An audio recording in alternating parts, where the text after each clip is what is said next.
ও নবীর উম্মত, নিরপরাধ মানুষ যদি এইভাবে মরে, আল্লাহর কোরআন বলতেছে তামাম দুনিয়ার মানুষ মারলে যেই পরিমাণে গুনাহ, একজন নিরপরাধ মানুষ মেরে ফেললে সেই পরিমাণে গুনাহ।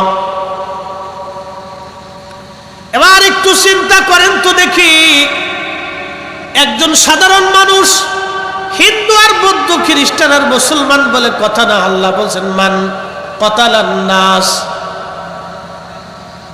মান কতালা নাফসাম বিগাইরি নাফসিন আও ফাসাদিন। একজন মানুষকে নিরপরাধ মানুষের কথা বলা হলো।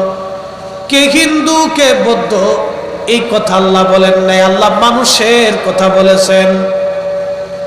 যেই ধর্মের মানুষ হোক, নিরপরাধ মানুষকে যদি আপনি মেরে ফেলে দেন, আল্লাহর কোরআন বলে সেজন্য সামাম দুনিয়ার মানুষ মেরে ফেললো। আহা, একজন নিরপরাধ মানুষকে হত্যা করলে যদি এই পরিমাণে গুনাহ হয়, তাহলে 10 কারবালা ইমাম হুসাইনকে যারা নির্মমভাবে হত্যা করেছিল, আওলাদে রসুলদেরকে যারা নির্মমভাবে হত্যা করেছিল, শিশু আলী আসগরের গলায় যারা তীর ছুঁড়ে মেরে শহীদ করেছিল, তারা কি পরিমাণে অপরাধী ছিল বলেন তো। আজকে আমার দেশে একদল আছে বুকে হাত বেঁধে নামাজ পড়ে, এরা বলে ইয়াজিদুর রহমাতুল্লাহ আলাইহি, ইয়াজিদ ভালো মানুষ ছিল, ইয়াজিদের কোনো দোষ না। যারা আজকে ইয়াজিদকে নির্দোষ প্রমাণ করতে চায়, ইয়াজিদকে যারা বাঁচাইতে চায়, ওরাই হলো বর্তমান জমানার ইয়াজিদের দালাল। কথা বলেন ঠিক কিনা? সন্দেহ? সচ্চে মুসলমান তারা, নামে মুসলমান, ইমানদারের ইমান নিয়ে করছে যারা খেলা, এরাই তো আসলে এজিদেরই চেলা। দাড়ি টুপি পাগড়ি আছে দেখতে মাওলানা, ভিতরে নাই নবী প্রেম ইয়াজিদে ভরা। অমতলববাসী নিরপরাধ মানুষ মেরে ফেললে যদি এই পরিমাণে গুনাহ হয়, সেই দিন আওলাদে রাসূলুল্লাহ ছিলেন নিরপরাধ, তাদের কোনো অপরাধ ছিল না। একটাই অপরাধ, তিনাকে দাওয়াত দেওয়া হয়েছিল, তিনি কেন আসলেন? অপরাধ নবীর সুন্নত জিন্দা করার জন্য গিয়েছিলেন, অপরাধ সত্য ইসলাম প্রতিষ্ঠিত করার জন্য গিয়েছিলেন, অপরাধ আল্লাহ রসুলের পক্ষে তিনি সত্যের জন্য দাঁড়িয়েছিলেন, মিথ্যার বিরুদ্ধে তিনি লড়াই করেছিলেন, সন্তান আর পরিজন পরিবার পরিজন নিয়ে তিনি শহীদ হয়েছিলেন। বাবাজি, কিতাবের মধ্যে আসছে হযরত ইমাম হুসাইন রাদিয়াল্লাহু আনহু কারবালায় উপস্থিত 10ই মুহররম। আপনারা বলেছেন কারবালার আলোচনা করার জন্য, সেই জন্য আমি এই বিষয়ের আলোচনা টেনে নিয়ে আসলাম।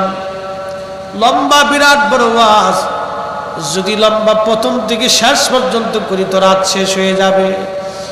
আখেরি সালাম লন ওহে নানা জান, আপনার হুসাইন যায় কারবালার ময়দান গো নানা, কারবালার ময়দান। কারবালার ময়দানে যাইয়া দিব গলা কাটাইয়া, আর নয়া শিব ফিরে নানায়ার নয়া শিব ফিরে মদিনা মুকাম, আপনার হুসাইন যায় কারবালার ময়দান গো নানা, কারবালার ময়দান। হযরত ইমাম হুসাইন 10ই মুহররম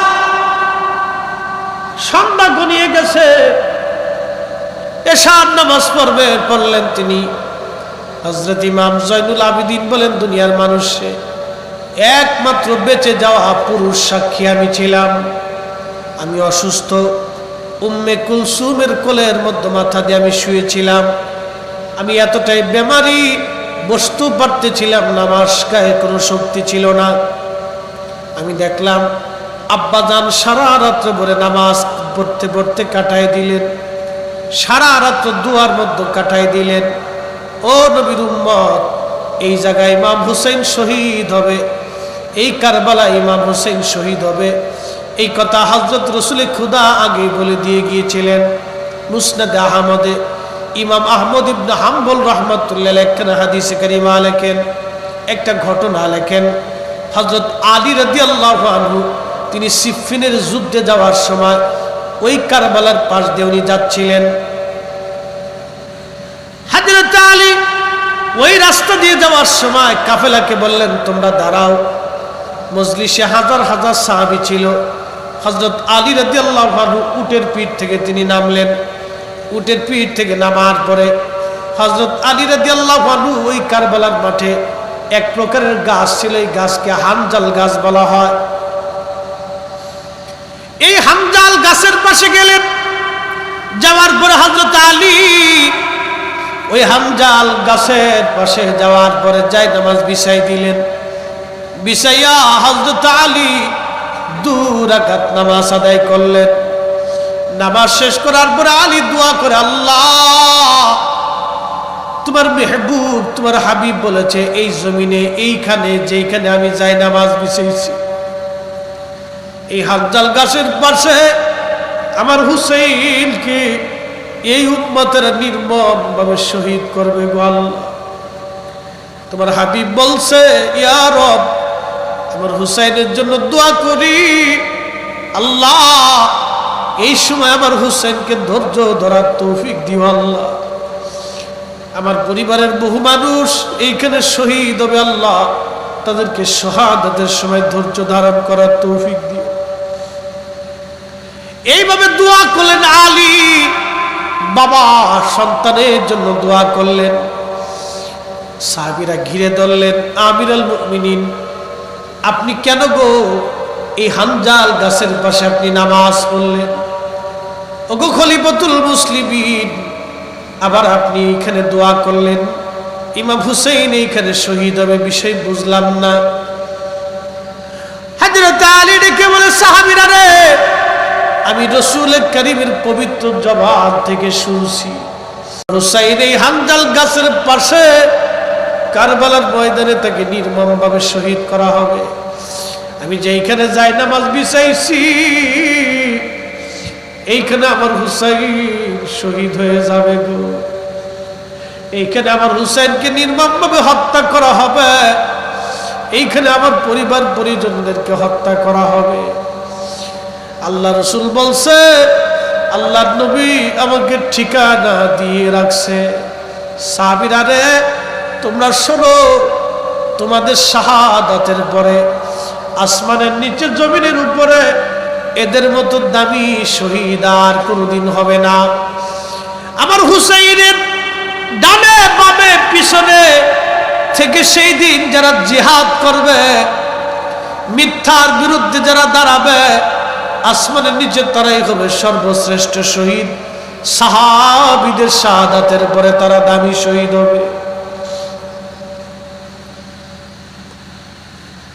হযরত ইমাম হুসাইন ওই দিন 9 মুহররম রাত, 10ই মুহররম রাত সারা রাত বলে ইবাদত করলেন, সারা রাত কান্নাকাটি করলেন।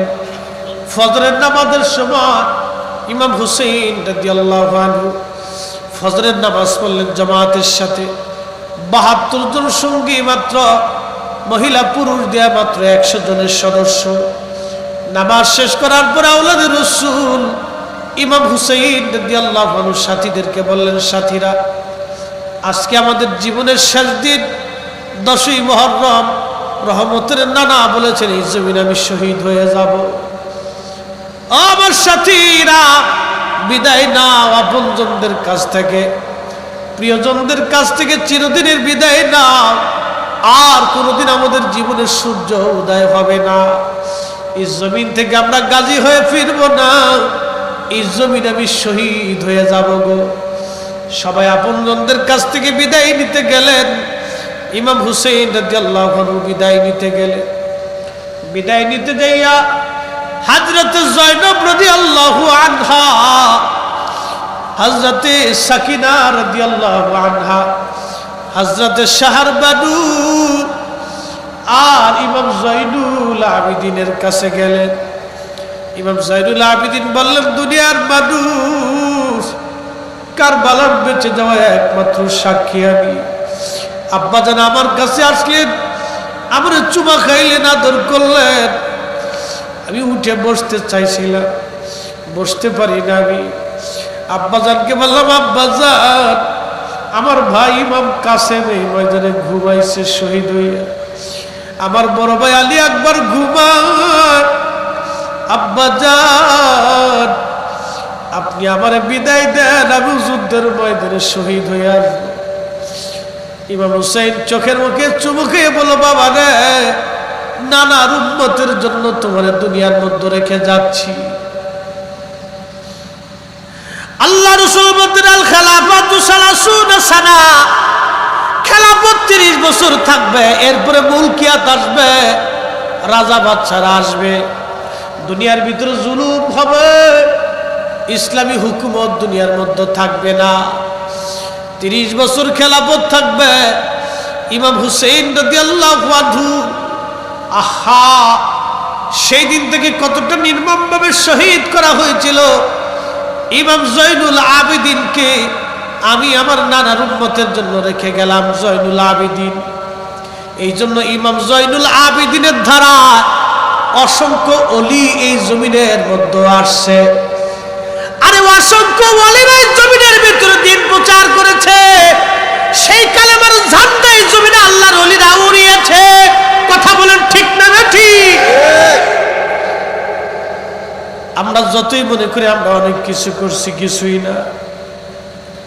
ইমাম জয়নুল আবিদিন, যাকে আবেদদের সর্দার বলা হয়, আবেদ ওলিদের সর্দার ছিলেন উনি।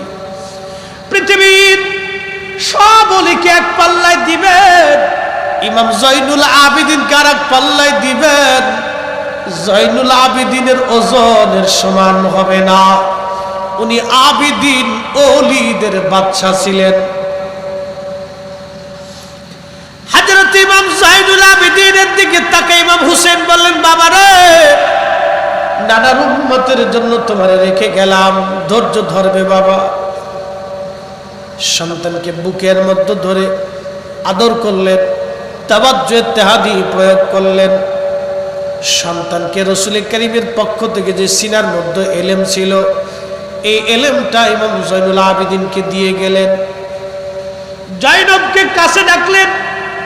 হযরত ফাতিমাতুজ জাহরা, সাইয়্যিদাতুন নিসাই আহলিল জান্নাহ, ফাতেমার কলিজার টুকরা, ইমাম হাসান, ইমাম হুসাইন আর জয়নব। জয়নব ছিল সবার ছোট বোন আদরের। জয়নব রাদিয়াল্লাহু আনহার 5টা সন্তান কারবালার ময়দানে শহীদ হয়েছিল। ওনার স্বামীও শহীদ।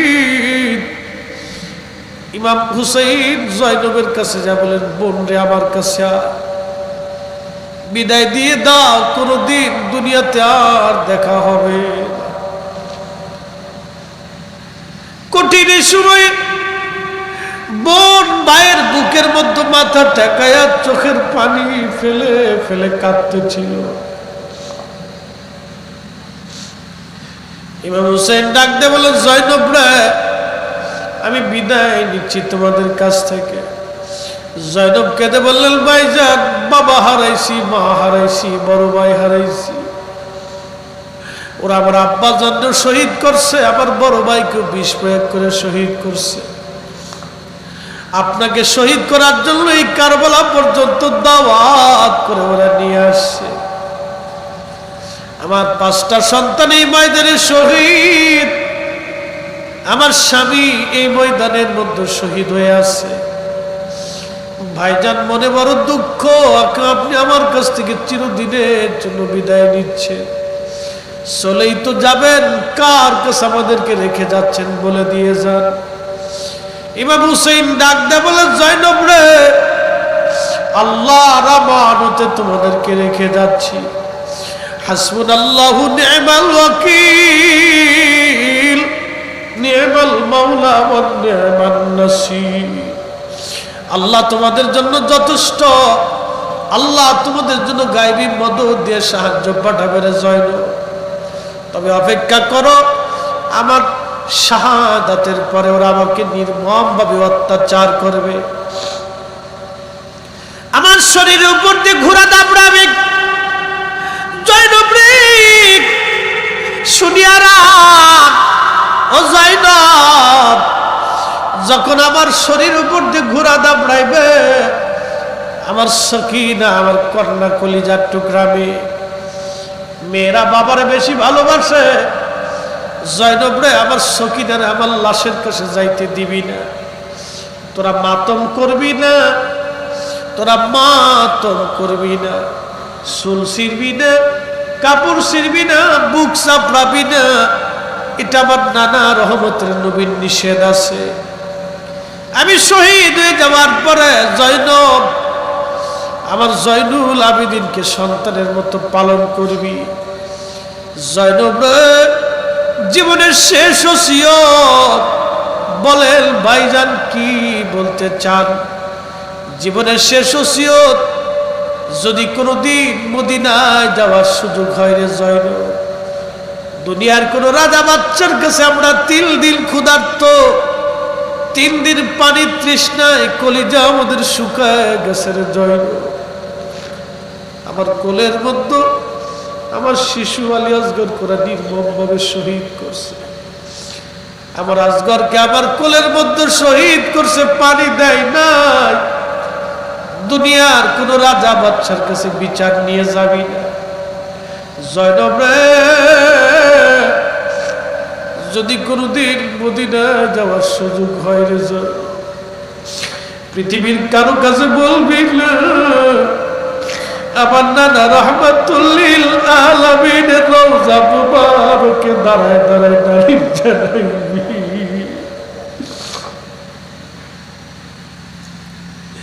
আখেরি সালাম লন ওহে নানা জান,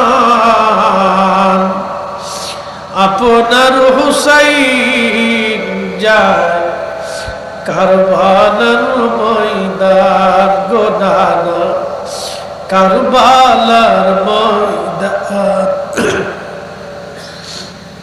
কারবালার ময়দানে যাইয়া দিব গলা কাটাইয়া, আর নায়া শিব ফিরে না, নায়ার নায়া শিব ফিরে মদিনা মুকাম, আপনার হুসাইন যায় কারবালার ময়দান। আখেরি সালাম লন, আখেরি সালাম লন ওহে নানা জান, আপনার হুসাইন যায় কারবালার ময়দান গো নানা, কারবালার ময়দান।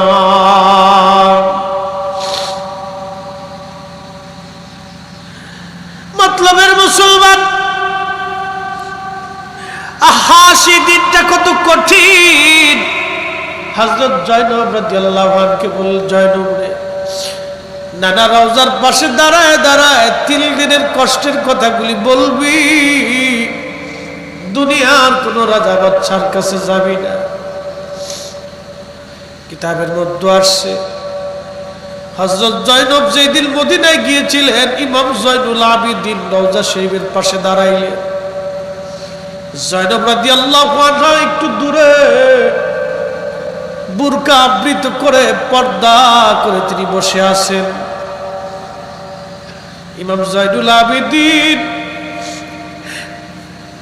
জয়নব রাদিয়াল্লাহু আনহা সকিনা বেঁচে যাওয়া যে মানুষগুলি তাদেরকে দেখার জন্য মদিনার হাজার হাজার মানুষ সজাশিবি ভিড় করল। ইমাম জয়নুল আবেদিন যখন রওজার পাশে দাঁড়ায়া দাঁড়ায়া শাহাদাতের বর্ণনা দিতেছিলেন, মদিনার মানুষ চিৎকার মেরে মেরে কাঁদতেছিল। 3 দিনের ইয়াজিদের জুলুমের কথাগুলি রওজা শরীফের পাশে দাঁড়ায়া দাঁড়ায়া ইমাম জয়নুল আবেদিন কাঁদতেছিল আর বলতেছিল, মদিনার মানুষ বেহুশ, হা হা, মদিনার মানুষের কলিজা ছিঁড়ে ছিঁড়ে আসতেছিল। বন্ধুগণ, হযরত ইমাম হুসাইন সাকিনা জয়নব রাদিয়াল্লাহু আনহাকে ওসিয়ত করলেন, বিদায় নিলেন প্রিয়জনদের কাছ থেকে চিরদিনের জন্য। নানার দেওয়ার সবুজ সবুজ পাগড়ি বাঁধলেন মাথায়, আমির হামজার বল্লমটা গায়ে দিলেন, বাবার দেওয়া জুলফিকার তলোয়ার হাতে নিলেন, দুলদুলে সরিয়া রওনা হয়ে গেলেন ঘোড়ার পিঠে। কঠিন যুদ্ধ, শত শত বেঈমান জাহান্নামে পাঠাইতে লাগলেন। ওরা চিন্তা করলো এইভাবে ইমাম হুসাইনকে কাবু করা যাবে না। 3 দিনের ক্ষুধার্ত তৃষ্ণার্ত একজন ইমাম, সন্তান হারা, প্রিয়জন হারা।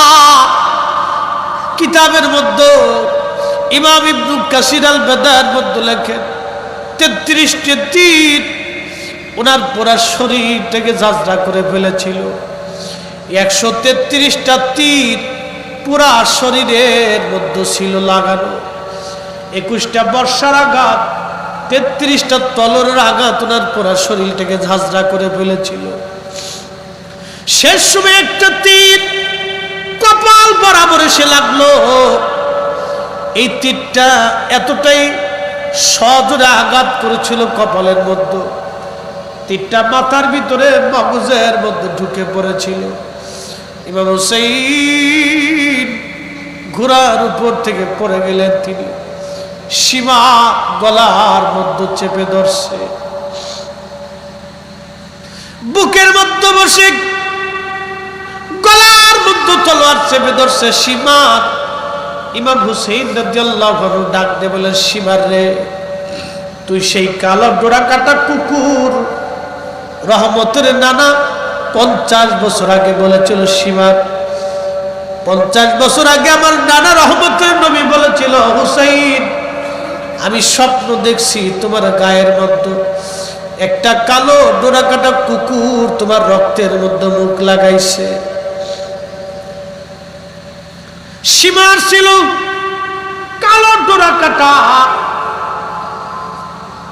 চেহারা ছিল তার কালো, কিন্তু রোগ ছিল তার শ্বেত রোগ, জায়গায় জায়গায় জায়গায় জায়গায় সাদা ছিল। আল্লাহ রাব্বুল আলামিনের হাবিব বললেন, হুসাইন স্বপ্ন দেখছি একটা কালো ডোরা কাটা কুকুর তোমার গায়ে মুখ লাগাইছে। নবীদের স্বপ্ন ওহী, নবীর স্বপ্ন ছিল ওহী। আল্লাহ নবীর আল্লাহ যেটা স্বপ্ন দেখাইতেন সেটা ছিল ওহী। স্বপ্নের মাধ্যমে নবীর কাছে সংবাদ আসতো। হুসাইন বুঝছি বেঈমান তোমাকে শহীদ করবে রে হুসাইন, ওই সময় তুমি ধৈর্য ধারণ করো। ইমাম হুসাইনের বুকের মধ্যে চড়ে যখন সীমার গলার মধ্যে তলোয়ার ধরছে, জবাই করবে, ইমাম হুসাইন ডাক দেয় বললেন, সীমার রে, বুঝছি তুই সেই কালো ডোরা কাটা কুকুর আমার রক্তে মুখ লাগানোর জন্য আসছিস। আমি জানি তুই আমার শহীদ করে দিবি, তবে সীমার একটু সময় কি দিবি? আমি 2 রাকাত নামাজ পড়ে যাব জীবনের শেষ সময়ে। আমি আমার মালিক আমার রব্বে কারীমের দরবারে সেজদা দিয়ে যেতে চাই।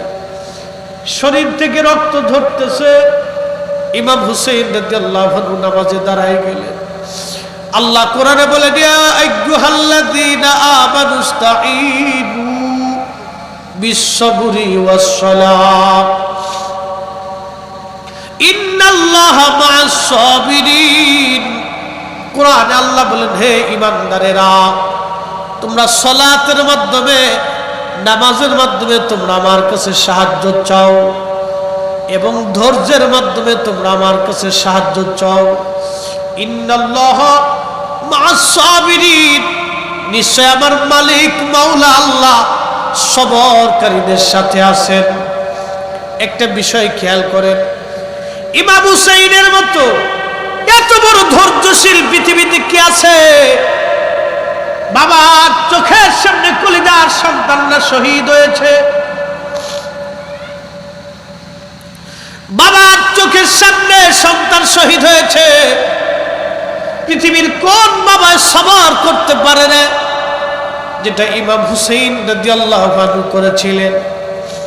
বাবাজি, আল্লাহর কোরআনের আয়াতের দিকে যদি আপনি তাকান, আল্লাহ বলেন, ওয়ালা তাকুলু লিমান ইউকতালু ফি সাবিলিল্লাহি আমওয়াতান বাল আহইয়াউ ওয়ালাকিন লা তাশউরুন।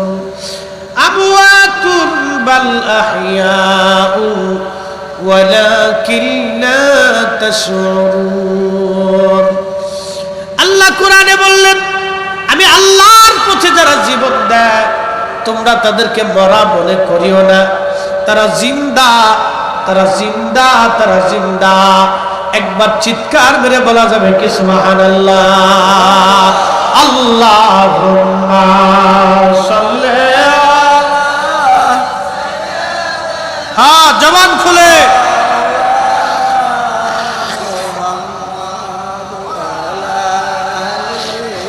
সাইয়্যিদানা।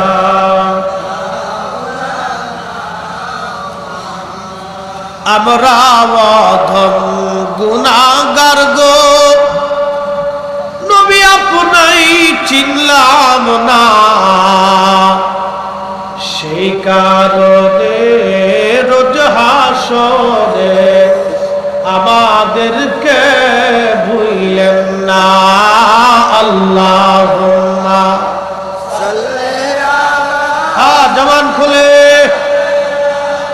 মাশাআল্লাহ, আল্লাহু আকবার। ওয়া আলা আলি সাইয়্যিদানা।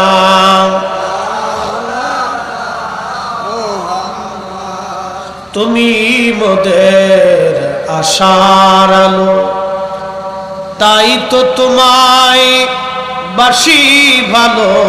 তুমি মোদের আশার আলো, তাই তো তোমায় বাসি ভালো।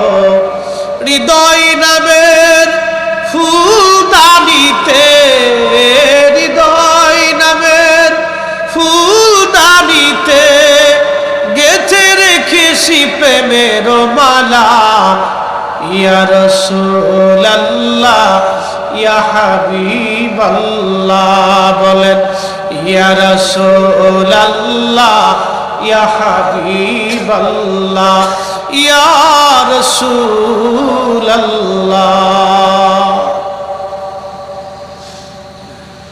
হ্যাঁ, সংঘর্ষের মুসলমান মা বোনেরা রে, ঘরের ভিতর থেকে আবার কথা যারা শোনেন খুব মনোযোগ দেন।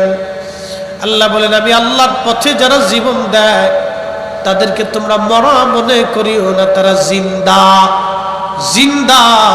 তারা আল্লাহর পক্ষ থেকে তারা রিজিক পায়। এই জন্য আল্লাহর ওলিদের ইন্তেকালের পরে তারা মাজার শরীফে জিন্দা থাকে। একবার জোরে বলবেন কি সুবহানাল্লাহ? ওরা কারা যারা বলে মানুষ মরে গেলে আর কি থাকে? আল্লাহ বলেন বালা হায়া, তারা জিন্দা। আর আপনি বললেন মরা। আল্লাহটাই ঠিক, আপনারটা বেঠিক। কথা কোন ঠিক কিনা? বাজান একটা কথা বলি, আপনারা কবর জিয়ারত যখন করতে যান তখন সর্বপ্রথম আপনারা কি করেন? আগে সালাম দেন। কি কথা ঠিক কিনা? এখন যেই লোকটা মরে গেল, তার কোনো অস্তিত্ব নাই, তারা বুঝাইতে চায় যে মরে গেলে আর কিছু থাকে না। এটা ডাহা মিথ্যা কথা, এটা ইসলামের কোনো আকীদা না। ইসলামের আকীদা হলো মানুষ মরে যাওয়ার পরে তার আর একটা জীবন শুরু হয়ে গেল। দুনিয়াতে একটা জীবন আছে, এই জীবন দিয়া যেমন দেখা যায়, এখন রাত চলে, লাইটের প্রদীপ জ্বালাইয়া এই জায়গা আলোকিত করা হয়েছে। সারা বাংলাদেশ এখন অন্ধকার, সারা বাংলাদেশ এখন অন্ধকার, অন্ধকারে নিমজ্জিত হয়েছে সারা দেশ। আল্লাহ ইচ্ছা করলে সূর্য উঠাবে, না ইচ্ছা করলে মানুষের কোনো ক্ষমতা নাই। কি কথা বলেন ঠিক কিনা? আল্লাহ ইচ্ছা করলে সূর্য উঠবে, মালিক ইচ্ছা না করলে সূর্য আর উঠবে না। কারো জীবনের সূর্য অস্তমিত হয়ে যাবে, এই রাতে কেউ মারা যাবে, বহু মানুষ এই রাত্রিবেলা মারা যাবে, বিভিন্ন কারণে মারা যাবে, বিভিন্ন রোগে মারা যাবে, বিভিন্ন ধরনের কারণে মানুষ মারা যাবে। আগামী মুহূর্ত আপনার আমার জন্য কি আসে এটা আমরা কেউ বলতে পারবো না। এই জন্য দুনিয়ার একটা জগৎ আছে, দুনিয়ার জগতে আসার আগে আল্লাহ আপনাকে আর একটা জগতে রাখছে। এই জগতের নাম হলো আলমুর রাহিম। মায়ের পেটের ভিতরে আল্লাহ আপনাকে রাখলো, 6 মাস পর্যন্ত আল্লাহ আপনাকে পরিপূর্ণ মতো রূপ দিল। 6 মাসে একটা বাচ্চা মায়ের পেটে পরিপূর্ণ রূপ নেয়, ছেলে হবে। 6 মাস পরে তারপরে জানা যাবে, 6 মাসের আগে বলা যায় না কমপ্লিটলি কি হবে। খুব মনোযোগ দিয়ে আল্লাহর নবীও 6 মাসের কথা বলে দিয়ে গেছেন। বন্ধু আমার, 6 মাস পর্যন্ত একটা মায়ের পেটের ভিতরে এইভাবে চলে। 10 মাস 10 দিন সর্বোচ্চ সীমানা, কম বেশি টাইমে সন্তান দুনিয়ায় মায়ের পেট থেকে প্রসব করে দুনিয়ায় আসে। বাবা খুব মনোযোগ দেন, ওই মায়ের পেটের একটা জগৎ, এই জগতের মধ্যে আপনার পানির প্রয়োজন। যিনি পানির ব্যবস্থা করলেন সেই রবের নাম কি? না হয় না, আরো জোরে বলেন নাম কি? ওই অক্সিজেনের দরকার, যিনি মায়ের নাভির মাধ্যমে, মায়ের অক্সিজেনের মাধ্যমে আপনার অক্সিজেন চালু করে দিলেন। পৃথিবীর কোনো বিজ্ঞানের দ্বারা সম্ভব হয় নাই, যিনি সহজেই এটা সম্ভব করলেন। চিৎকার করেন ওই মালিকের নাম কে? সন্দেহ সন্দেহ নাই। আল্লাহ বলেন, ও আমার বান্দারা, ও আমার বান্দারা তোমরা শোনো, খালাকাল ইনসানা মিন আলাক, আমি মানব সৃষ্টি করেছি এই রক্তপিণ্ড থেকে, জমাট বাঁধা রক্ত থেকে আমি মানব সৃষ্টি করেছি। আর আয়াতে বললেন, ওয়া খালাকনাকুম মিন যাকারিন ওয়া উনসা, আমি মানব সৃষ্টি করেছি একজন পুরুষ আর একজন নারী দিয়া। এই পুরুষের নাম আদম, নারীর নাম মা হাওয়া, এবং এরপরে সেই পুরুষের নাম বাবা, মহিলার নাম মেয়ে, ওই নারীর নাম মা। বাবা এবং মায়ের মাধ্যমে আল্লাহ রাব্বুল আলামিন দুনিয়াতে সন্তান তৈরি করলেন। সন্তান আসলো, মানব জাতি আল্লাহ বাড়াইলেন। আপনি ইচ্ছা করলে, পৃথিবীতে অনেক নারী আছে, 10 বছর 20 বছর চেষ্টা হলো কিন্তু সন্তান হলো না। অনেক পুরুষ আছে, দেখবেন সে বিয়ে করেছে কিন্তু তার সন্তান হয় না। ডাক্তার দেখানোর পরে ডাক্তার বলে দিয়েছে, আপনার যে শুক্রাণু আছে এটা যথেষ্ট না, অতএব আপনার এই শুক্রাণু থেকে, আপনার এই পানি থেকে কোনোদিন সন্তান তৈরি হবে না।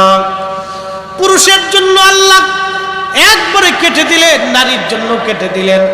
অনেকের 7টা 8টা সন্তান, খাবার দিতে পারে না। অনেকের কোটি কোটি টাকা আছে কিন্তু কোনো সন্তানাদি নাই। কি কথা বলেন ঠিক কিনা? কোটি কোটি টাকা আছে কিন্তু কোনো সন্তান নাই। আবার অনেকের 7টা 8টা বাচ্চা আছে কিন্তু জায়গা জমি নাই। এই খেলাটা কার? আল্লাহ বলেন, ওয়াতারযুকু মান তাশাউ বিগাইরি হিসাব। ও আমার বান্দা, আমি যাকে খুশি তাকে অগণিত দৌলতওয়ালা বানাই, রিজিক আমি আল্লাহ পাক দান করি।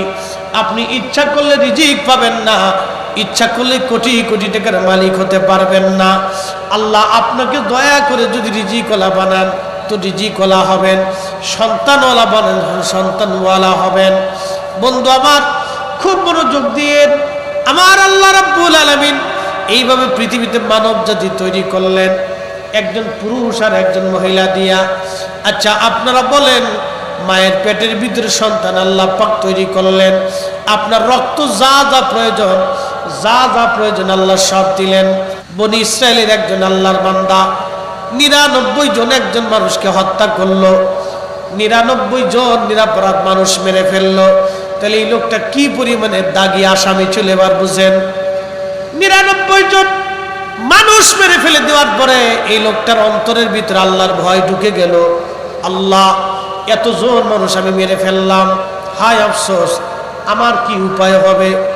এই অন্তরের মধ্যে যখন তওবা আসছে, আল্লাহর ভয় অন্তরের মধ্যে ঢুকে গেল, তখন এই মানুষটা চলে গেল এক পাদ্রীর কাছে। দেখে এক পাদ্রী রাস্তা দিয়ে হেঁটে যায়, সালাম দিয়ে বলে, হুজুর একটু দাঁড়ান, একটা মাসালা আছে। বলো বাবা, কি মাসালা? বলে, হুজুর আমি 99 জন মানুষ হত্যা করেছি, এখন আমার অন্তরে আল্লাহর ভয় ঢুকছে, তওবা করতে চাই আমি, আল্লাহকে আমারে মাফ করবেনি। ওই পাদ্রী ডাক দিয়ে বলো, ও আল্লাহর বান্দা, 99 জন মানুষ মেরে তুমি আল্লাহর কাছে তওবা করে মাফ পাইতে চাও, আল্লাহ তোরে মাফ করবে না। সে ভুল ফতোয়া দিল। আমার দেশে অনেকে এরকম ভুল ফতোয়া দেয়। একদল আছে বুকে হাত বেঁধে নামাজ পড়ে, ওরা কয় মুহাম্মদ আমাদের মতো মানুষ ছিল বিদায় মুহাম্মদুর রাসূলুল্লাহর জীবনে ভুল ছিল। যারা নবীর ভুল ধরে ওরাই হলো আজাজিলের খালাতো ভাই। কথা কোন ঠিক কিনা? সন্দেহ নাই, কিন্তু দোহাই দিতেছে মক্কা মদিনা, খালি মক্কা মদিনার দোহাই দেয়। আর এমন ভাব লইছে যে এরা বিরাট ইসলামালয়ে করছে, এমন ভাব লইছে যে একবারে দিন বিরাট বুঝা বুঝে, আর দিন কেউ বুঝে না। অ্যাটেনশন, মনোযোগ দিয়ে শুনে যাবে। এরকম ভুল ফতোয়া দিছে। তখন ওই খুনি চিন্তা করে, মাপ তো যেহেতু আমার হবেই না, তাহলে এই হুজুরেও আজকে ছেড়ে দিয়ে লাভ নেই। ও যেহেতু কইছে যে আল্লাহ মাফ করতে না, তাহলে আজকে তোরে খাইছি, হেরও ধরছে, একবারে কায়দা মতো বসান ঠিক মারছে, মাই দিয়ে শেষ পর্যন্ত একবারে বিষয় ফেলেছে। আমাদের ফরিদপুরের ভাষাকে বাটাম চালান কায়দা মতো দেওয়ার পরে ঘোড়ার ডিম গেছে ময়রিয়ে, তাহলে আর হুজুরে ছেড়ে দিয়ে লাভ নেই। পুরা সেঞ্চুরি ফিল আপ। 100 জন মারছে, সহিহ বুখারীর হাদিস। 100 জন মানুষ মারার পরে আবার অন্তরের ভিতরে ভয় ঢুকছে, হায় হায় হায়, আমি মারলাম তো মারলাম, লাস্টে একটা হুজুর মেরে ফেলাইলাম, তো হইলটা কি উপায় আমার হবে? এই অন্তরের ভিতরে আল্লাহর ভয় আবার ঢুকছে। কোরআন আল্লাহ এইভাবে ওয়াজ করেন, ইন্নামাল মুমিনুনাল্লাযীনা ইযা যুকিরাল্লাহু ওয়াজিলাত কুলুবুহুম। আল্লাহ কোরআনে বললেন, নিশ্চয় তারা মুমিন, তারা মুমিন। ইন্নামাল মুমিনুনাল্লাযীনা ইযা যুকিরাল্লাহু ওয়াজিলাত কুলুবুহুম। নিশ্চয় আমরা মুমিন, তারাই মুমিন যাদের অন্তরে আল্লাহর স্মরণ আসার সঙ্গে সঙ্গে তাদের অন্তরগুলি আল্লাহর ভয়ে প্রকম্পিত হয়, কাঁপতে থাকে, ভয় পাইতে থাকে। হায় হায় হায়, আমি জীবনে ভুল করলাম, 100 জন নিরপরাধ মানুষ মেরে ফেললাম, 100 জন মানুষ মারলাম, উপায় কি আমার? সর্বনাশ করে ফেলছি। অন্তরে ভয় আসছে, আবার সে দৌড়াইতে লাগলো। দেখে এক কারিয়ার পাশে একজন বুজুর্গ বান্দা আল্লাহর ইবাদতে মশগুল। দৌড়ায় যায়, বলল, হুজুর আমি আপনার কাছে গিয়ে একটা বিষয় জানতে চাই। বলল, বাবা বলো, কি জানতে চাও? বলে, হুজুর আমি 99 জন মানুষ মারছিলাম নিরপরাধ, এরপর আরেকজন পাদ্রীরও মাইরে এই ভুল ফতোয়া দেওয়ার জন্য। আমি যে 100 জন মানুষ মারছি, হুজুর আপনি বলেন আল্লাহ কি আমার তওবা মাফ করবেনি, আমার গুনাহ মাফ করবেনি? আমি তওবা করতে চাই, ভালো হয়ে যেতে চাই। আল্লাহর ওলি ডাক দিয়ে বলেন হ্যাঁ, আল্লাহ তোমার জীবনের সমস্ত গুনাহ আল্লাহ মাফ করে দিবে। একবার জোরে বলা যাবে কি সুবহানাল্লাহ? না হয় না, আরো জোরে, আরো জোরে। আচ্ছা, এখন যদি প্রধানমন্ত্রী, মাননীয় প্রধানমন্ত্রী যদি সকালবেলা আপনার ফোন দিয়ে কয়, আরে আব্দুল আলিম, আপনি আজকে এই 3 দিনের ভিতরে প্রধানমন্ত্রীর কার্যালয়ে সচিবালয়ে আপনি আসবেন, আপনার জন্য 10 তলা একটা বাড়ি বরাদ্দ করছি। ওই বেটা যদি একবারে বেশি গরিব হয় তাহলে স্টক করতে পারে, জি না চাইতে পেয়ে গেলাম 10 তলা বাড়ি, কোটি কোটি টাকার সম্পদ। ওই লোক খুশিতে আত্মহারা হয়ে যাবে, পাগল হয়ে সারা গ্রাম ভরে সে খালি দৌড় ফারবার করে শুনছি প্রধানমন্ত্রী আমার ফোন দিয়েছিল। হাই হাই হাই, বেড়া অর্ধেক পাগল হয়ে যাবে। দুনিয়ার সম্পদ পেয়ে একজন মানুষ যদি এইরকম খুশি হয়, তাহলে কবরে আল্লাহ যখন বলবে বান্দা তোরে মাফ করে দিছি, হাসরে যখন আল্লাহ বলবে বান্দা তোরে ক্ষমা করে দিছি, তখন ওই বান্দা এত পরিমাণে খুশি হবে যে খুশির চোটে সে একবারে দিশাহারা হয়ে যাবে। একসাথে জোরে বলা যাবে না সুবহানাল্লাহ? আল্লাহ বলেন কুল ইয়া ইবাদিয়াল্লাযীনা আসরাফু আলা আনফুসিহিম লা তাকুনাতু মির রাহমাতিল্লাহ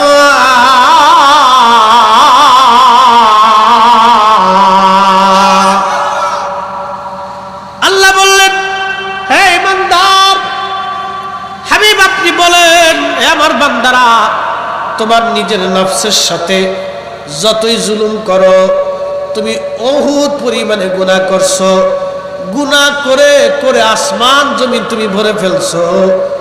ও আমার বান্দা, আমি আল্লাহর রহমত থেকে তুমি নিরাশ হইও না। ওয়ালা ইয়াগফিরুয যুনুবা জামিআ, আমি তোমার জীবনের সমস্ত গুনাহগুলি মাফ করে দিব। একবার জোরে বলা যাবে কি আল্লাহু আকবার? এই আমার দিকে তাকান, হাসরের মাঠে সবার শেষে যে জান্নাতে যাবে,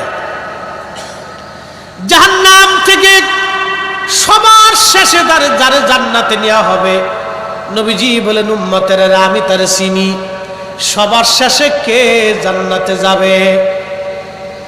সবার শেষ একবারে হাসরের মাঠ, বিচার সারি যা আছে সব শেষ, জাহান্নামে আল্লাহ দিয়ে দিছে। জাহান্নাম থেকে আবার কিছু বান্দারে লাঠি সবর খাওয়াইয়া, সুবাই চাবাইয়া, মাইরে টেরিয়ে একবারে শাস্তি টাস্তি দিয়ে কিছু বান্দারে আল্লাহ আবার জান্নাতে পাঠাবে। তারা পড়তে পড়তে পড়তে পড়তে কালো হয়ে যাবে।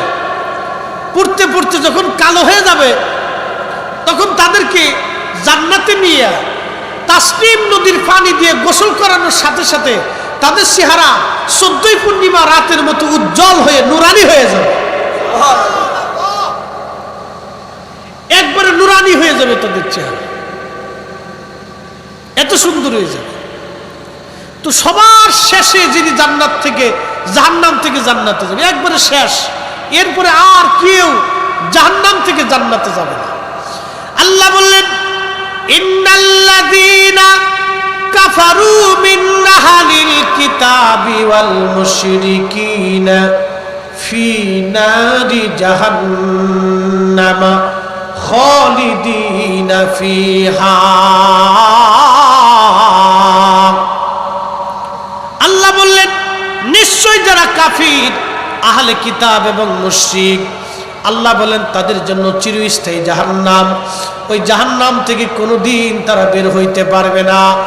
কিন্তু যারা পরিমাণ ঈমান নিয়েও যারা কবরে যাবে, আল্লাহর নবী তাদেরকে সুপারিশ করে জাহান্নাম থেকে জান্নাতে নিয়ে চলে আসবে। একবার জোরে বলা যাবে কে মারহাবা। এ সবজ গম্বদ ওয়ালে मंजूर दुआ करना जब वक्त वक्त न जा आए आका दीदार अता करना दीदार अता करना मैं कब्र अंधेरी में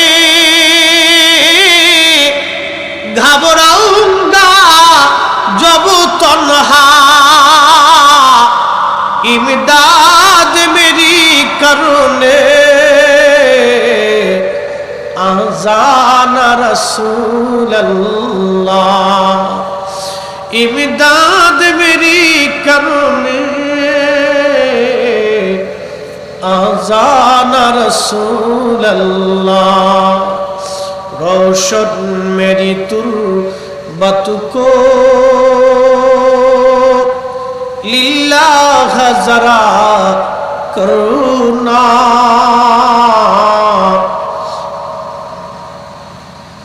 रोशन मेरी तुर्बत को लिल्लाह जरा करुणा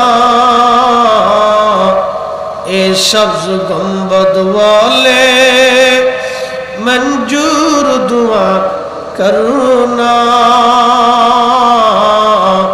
एक बार जोरे बोला जाए कि मरहबा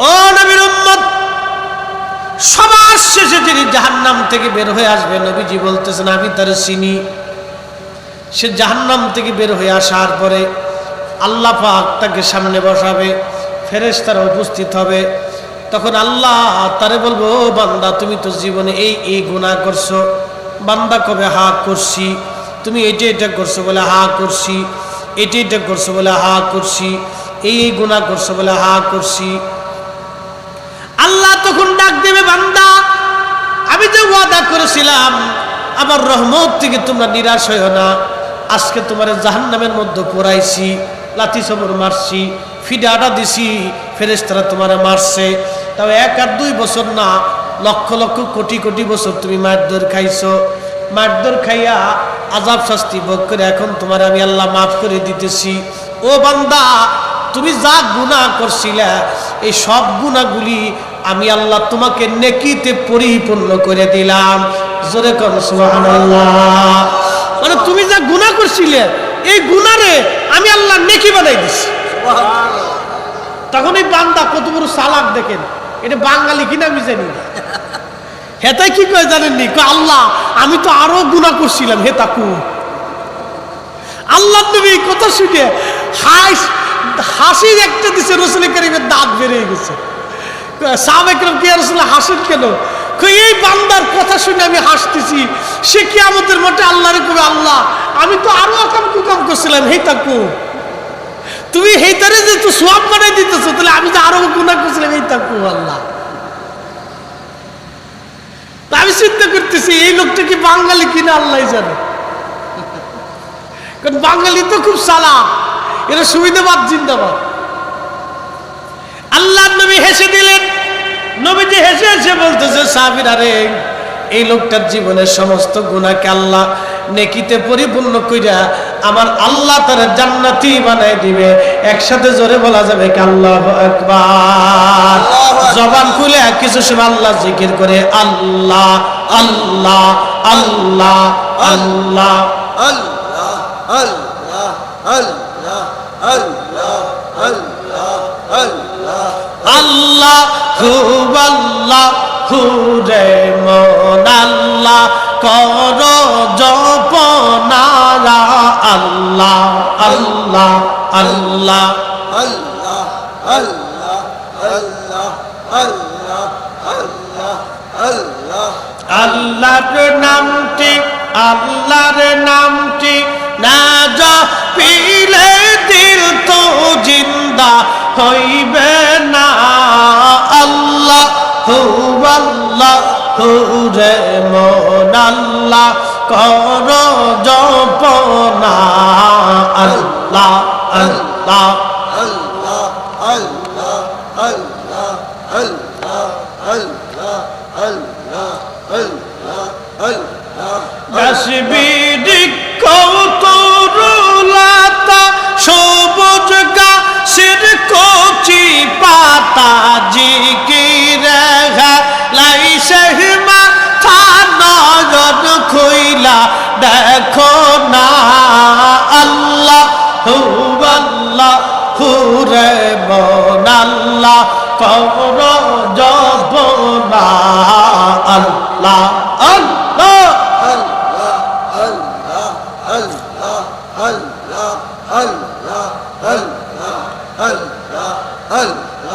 আল্লাহর জিকির আল্লাহর জিকির না করিলে দিল তো জিন্দা হইবে না আল্লাহ হু আল্লাহ হুরে মন আল্লাহ কর জপনা আল্লাহ আল্লাহ আল্লাহ আল্লাহ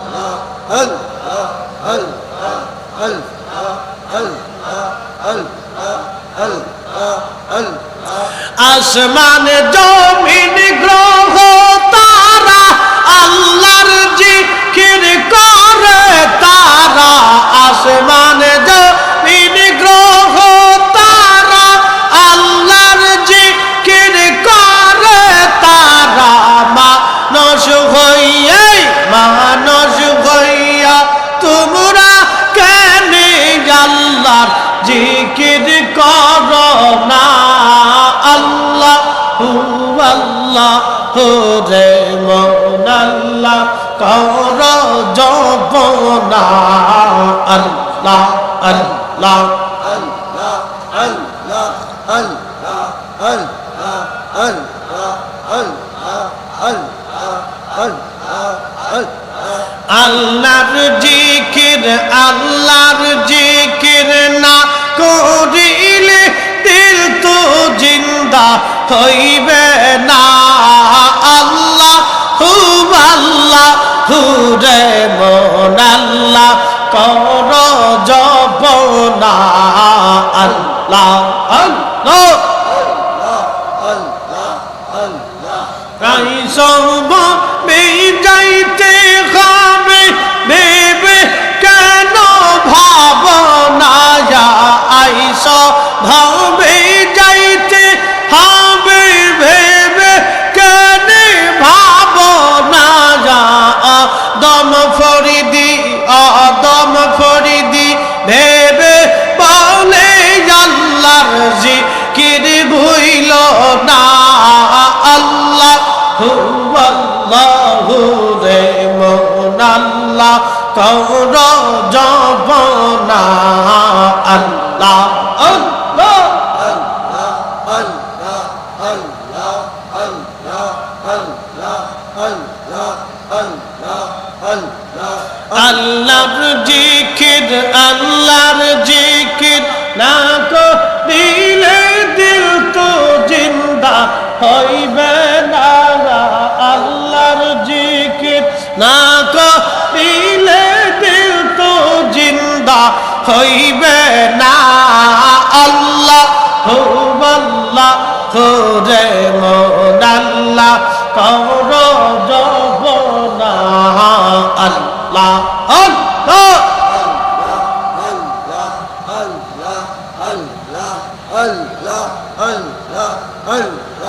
মানুষ বানাইছে আল্লাহ হাবিবকে পাঠাইছে গো আল্লাহ প্রেমের কারণে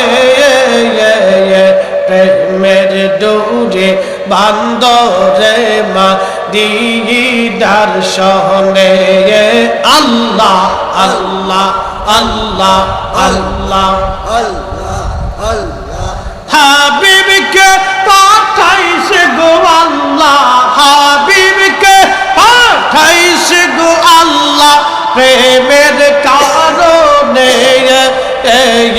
প্রেমের ডোরে বান্দরে মুর্শিদের সনে আল্লাহ আল্লাহ জবান খুলে আওয়াজ তুলে